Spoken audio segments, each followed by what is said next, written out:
Hi hello నమస్తే welcome to our channel. నేను మీ అను. మీకు కనుక తలనొప్పి, గుండెలో దడ, అలాగే శ్వాస తీసుకోవడంలో ఇబ్బంది పడుతున్నారా?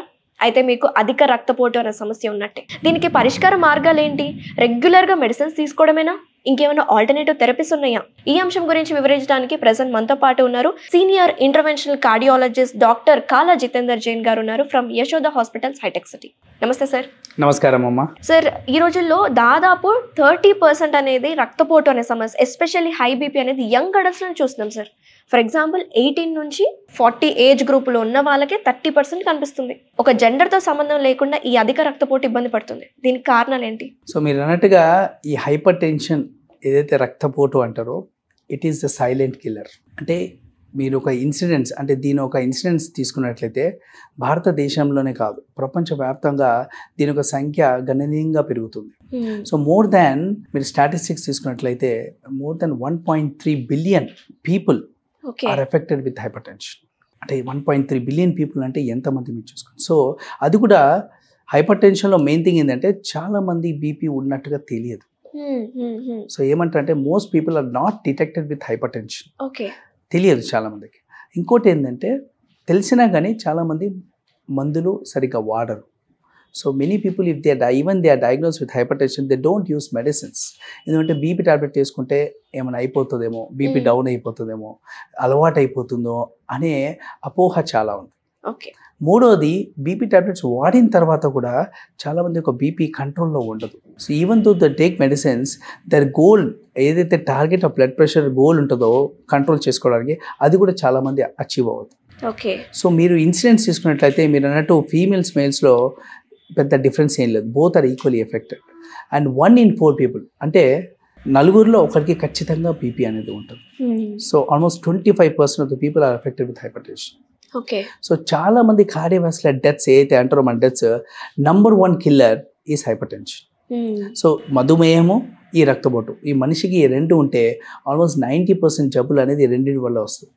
సో ఈ రెండుని కంట్రోల్ చేసుకోవడమే అన్నిటికంటే ఇంపార్టెంట్. అంటే మా ఒక కార్డియాలజిస్ట్గా ఒక ఫిజిషియన్గా గోల్ అనేది ఈ hyper tension blood pressure control చేసుకోవడమే మా టార్గెట్. సో ఒక ఫిజిషియన్ దగ్గరికి వెళ్ళినా సరే ఫస్ట్ అడిగే క్వశ్చన్ ఏమా మీకు బీపీ ఉందా, షుగర్ ఉందా అని అడుగుతూ ఉంటారు.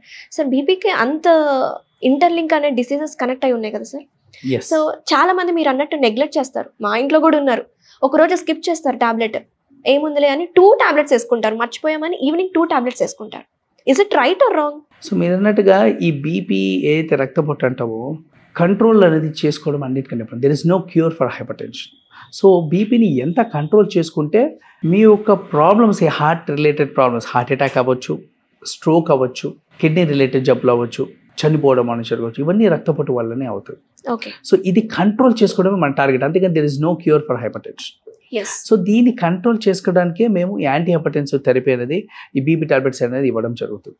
సో చాలామంది మీరు అన్నట్టుగా బీపీ టాబ్లెట్స్ వేసుకునే కొద్దీ అలవాటు అయిపోతుంది అనే అపోహలో ఉంటాం. సో అలవాటు అనేది కాదండి, మన గోల్ రీచ్ అవుతుందా లేదా, మన బీపీ టార్గెట్ ఏదైతే 130/90 ఏదైతే గోల్ ఉంటుందో అది మనకు అచీవ్ అయిందా లేదా అనేది ఇంపార్టెంట్. సో దానికి 1 tablet వాడండి, 2 tablets వాడండి, 3 tablets వాడండి, 4 tablets వాడండి, that is not the goal. So చాలా మంది నేను 3 tablets వాడుతున్నాను సార్, నా మందులు తగ్గించండి అని అంటారు. అది కాదు, మేము అదే అంటాం మేము పేషెంట్స్ తోటి. నంబర్ ఆఫ్ టాబ్లెట్స్ ఇంపార్టెంట్ కాదండి. మీ గోల్ ఒక 130 వస్తుందంటే మీరు 3 tablets తీసుకుని ఆ 3 tablets కంటిన్యూ చేయాలి. ఇంకో అపోహ ఉంటుంది చాలా మందికి, బీపీ టాబ్లెట్స్ వాడిన తర్వాత 3 tablets తర్వాత డోస్ తగ్గియండి సార్, ఎక్కువ అయిపోతుంది, నేను వాడలేకపోతున్నాను అంటారు. సో మేము వాళ్ళకి అదే ఎడ్యుకేట్ చేస్తాం. సో మీరు 3 వాడినా 4 వాడినా వల్ల మీ సైడ్ ఎఫెక్ట్స్ ఏం రావండి. Most of the BP tablets are safe except minimal side effects like creatine jump అవ్వడం, పొటాషియం ఎక్కువ అవ్వడం, అలాంటున్నప్పుడు మేము తరచుగా 3 నెలలకు ఒకసారి బ్లడ్ టెస్ట్ చేసుకుంటూ అది పెరుగుతుందా లేదా అని చూసుకుంటూ దాన్ని బట్టి అడ్జస్ట్ చేస్తాం. ఒకవేళ సైడ్ ఎఫెక్ట్స్ అయితే ఫిజిషియన్, కార్డియాలజిస్ట్ దాన్ని మనం అవాయిడ్ చేయడం జరుగుతుంది. Okay. So whether it is high BP or low BP, so మనకి హార్ట్కి సంబంధించిన వచ్చే సమస్యలు ఎలా ఉంటాయి, లేకపోతే మన హెల్త్కి వచ్చే అదర్ కాంప్లికేషన్స్ ఎలా ఉంటాయి? సో మీరు అన్నట్టు హై బీపీ ఎప్పుడు అంటారంటే ఎప్పుడైతే బీపీ more than 160 పైన సిస్టాలిక్, డయాస్టాలిక్ more than 100 ఉన్నప్పుడు హై బీపీ అంటాం. So stage 2 of hyper tension అంటాం. సో ఎప్పుడైతే బీపీ 160/100 ఎక్కువ ఉంటుందో ఈ రక్తపోటు అనేది ఎక్కువ రావడం వల్ల కాంప్లికేషన్స్ పెరిగిపోతూ ఉంటాయి. So especially brain related stroke రావడం, సో మెయిన్ బ్లీడింగ్ అవ్వడం. సో బీపీ 180-200కి వెళ్ళిపోయింది అనుకోండి, హైపర్ టెన్సివ్ క్రైసిస్ అంటారు. అప్పుడు బీపీ రక్తనాళాలు ఏదైతే ఉంటాయో చిల్లిపోతాయి, సడన్ గా పక్షపాతం కాలు చేయి పడిపోవడం, లేదంటే సోయి లేకుండా పడిపోవడం, హిమరేజిక్ స్ట్రోక్, కళ్ళు తిరిగి పడిపోవడము, సో టోటల్ సిన్కోప్ అంటారు, అన్కాన్షియస్నెస్కి వెళ్ళిపోవడం. అట్ ద సేమ్ టైం ఆ బీపీ ఎక్కువ ఉన్నప్పుడు హార్ట్ మీద లోడ్ ఎక్కువ పడుతుంది. సో పేషెంట్కి ఏమవుతుంది, పల్మనరీ ఎడిమాకి వెళ్ళిపోతాడు, అంటే పేషెంట్ ఆయాసం, హార్ట్ ఫెయిల్యూర్కి వెళ్ళిపోతాడు, అంటే ఊపిరితిత్తులు ఆయాసం రావడం, సడన్గా గాలి పీల్చుకోవడం కష్టం రావడము, లేదంటే ఛాతీలో కూడా ఒక్కొక్కసారి నొప్పి రావడం, దడ రావడం, ఇవన్నీ లక్షణాలు అన్నట్టు హై బీపీ యొక్క లక్షణాలు. సో మీరు అన్నట్టు alarming science of high blood pressure. అవి ఏవి అంటే, ఒకటి హెడ్ఏక్, సివియర్ హెడ్ఏక్, రెండోది కళ్ళు పడిపోవడం, సిన్కోపల్ అటాక్, మూడవది ఆయాసం విపరీతంగా రావడం, పడుకోలేకపోవడం, నాలుగోది కాలువాపులు మొత్తం రావడం, అంటే హార్ట్ ఫెయిల్యూర్ సైన్స్ ఉండడం, ఐదవది blurring of vision. Blurring vision అంటే కళ్ళు మస్క కనబడి, ఎందుకు మీ బీపీ ఎక్కువ అయ్యి లోపల రెటినల్ ఆర్టరీస్ ఏదైతే ఉంటాయో అవి కూడా ఎఫెక్ట్ అయ్యి బ్లరింగ్ ఆఫ్ విషన్కి వెళ్ళిపోవడం. సో అదొకటి. ఆరవది మీరు అన్నట్టు ఇంకా ఇంపార్టెంట్ లక్షణాలు, లైక్ ఒక్కొక్కసారి రేర్గా పేషెంట్ సడన్ గా డెత్ కూడా అవ్వచ్చు హై బ్లడ్ ప్రెషర్ వల్ల. Sudden because of bleeding, sudden గా బ్లీడ్ అయినప్పుడు పేషెంట్ చనిపోవచ్చు కూడా. సో ఇవన్నీ some of the hyper tensive crisis అంటారు దాని పాయింట్ ఆఫ్ వ్యూ. సో ఈ హైపర్ టెన్సివ్ క్రైసిస్ రాకుండా ఈ బీపీ 200 కంటే ఎక్కువ, ఆర్ లైక్ ఇట్ సెడ్ 180 కంటే ఎక్కువ కాకుండా మనం ఈ మందులు వాడడమే ఇంపార్టెంట్. సార్ జనరల్గా మనందరికీ తెలిసింది, మన ప్రతి ఫ్యామిలీలో బీపీ కామన్, అందరు వాడేది టాబ్లెట్స్. ఎర్లీ మార్నింగ్ ఖచ్చితంగా ఒక టాబ్లెట్ వేసుకోవాలి. అలా కాకుండా ఇంకేదైనా ఆల్టర్నేటివ్ థెరపీస్ ఏమైనా ఉన్నాయా? సో మీరు అన్నట్టు బీపీ టాబ్లెట్స్ అనేది ఒక పద్ధతి మన బీపీ తగ్గించుకోవడము. రెండవది, ఇప్పుడు చాలా మంది చూసుకుంటూ ఉంటాం బీపీ టాబ్లెట్స్ 4 వాడినా 5 వాడినా, ఎస్పెషల్లీ కిడ్నీ రిలేటెడ్ పేషెంట్స్లో ఈ 4 or 5 బీపీ టాబ్లెట్స్ వాడినా కానీ బీపీ 140 కంటే తక్కువ అవ్వదు. సో అప్పుడు దానికోసమే ఇప్పుడు కొత్తగా రీసెర్చ్ చేయడం జరుగుతుంది. ఈ 5 బీపీ టాబ్లెట్స్ ఎస్పెషల్లీ యంగ్స్టర్స్లో వచ్చినప్పుడు ఇంకేమైనా ఆల్టర్నేటివ్ థెరపీస్ ఉన్నాయా? సో దానికోసం నౌడేస్ there is a newer therapy which has come, which is called as RDN, which is nothing but renal denervation therapy. Okay. So ఈ కొత్త టెక్నాలజీ ఏంటంటే, ఏదైతే కిడ్నీ దగ్గర రక్తనాళాలు ఉంటాయో రీనల్ ఆర్టరీస్ అంటారు.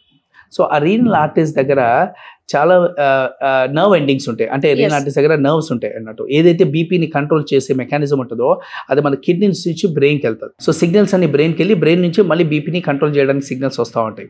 సో ఈ రీనల్ ఆర్టరీస్ దగ్గర ఏదైతే నర్వ్స్ ఉంటాయో దాన్ని మనం బ్లాక్ చేయగలిగితే, దాన్ని మనం అబ్లేట్ చేయగలిగితే, ఈ అఫరెట్ ఏదైతే సిగ్నల్ బ్రెయిన్కి వెళ్తుందో అది తగ్గిపోయి బీపీ కంట్రోల్ అయ్యే ఛాన్స్ ఉంటుంది.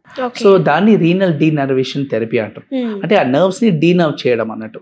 సో దానికి ఎట్లా చేస్తామంటే, మేము యాంజియోగ్రామ్ చేసినట్టుగా రక్తనాళం నుంచి ఒక కెథెటర్కి వెళ్ళి లోపల ఆ రీనల్ ఆర్టరీలో పోయి ఏదైతే బ్రాంచెస్ ఉంటాయో అక్కడ ఆ నర్వ్స్ని రేడియో ఫ్రీక్వెన్సీ ద్వారా అబ్లేట్ చేయడం జరుగుతుంది. సో దానివల్ల సిగ్నల్స్ బ్రెయిన్కి తగ్గిపోయి బీపీ అనేది కంట్రోల్ అయ్యి ఆర్ బీపీ మెడిసిన్స్ తగ్గడం అనేది జరుగుతుంది. సో మీరు అన్నట్టు డోస్ టేపర్ చేసుకోవచ్చు. ఇంకొక సందేహం, ఇలా మాట్లాడుతుంటే ఏమనిపిస్తుంది అంటే చూసే వ్యూవర్స్ కి, స్టాప్ చేయొచ్చా బీపీ మెడికేషన్స్? లేదండి, బీపీ మాత్రలు తగ్గుతాయి. లైక్ 5-6 బీపీ టాబ్లెట్స్ వాడేటోళ్ళకి, ఎవరికైతే బీపీ కంట్రోల్ ఉండదో, 140/150 ఆర్ 150/90 ఉంటుందో, ఈవెన్ ఆ 4 or 5 డ్రగ్స్, అలాంటి పేషెంట్స్కి రీనల్ డెనర్వేషన్ థెరపీ అనేది ఒక మంచి ఆప్షన్.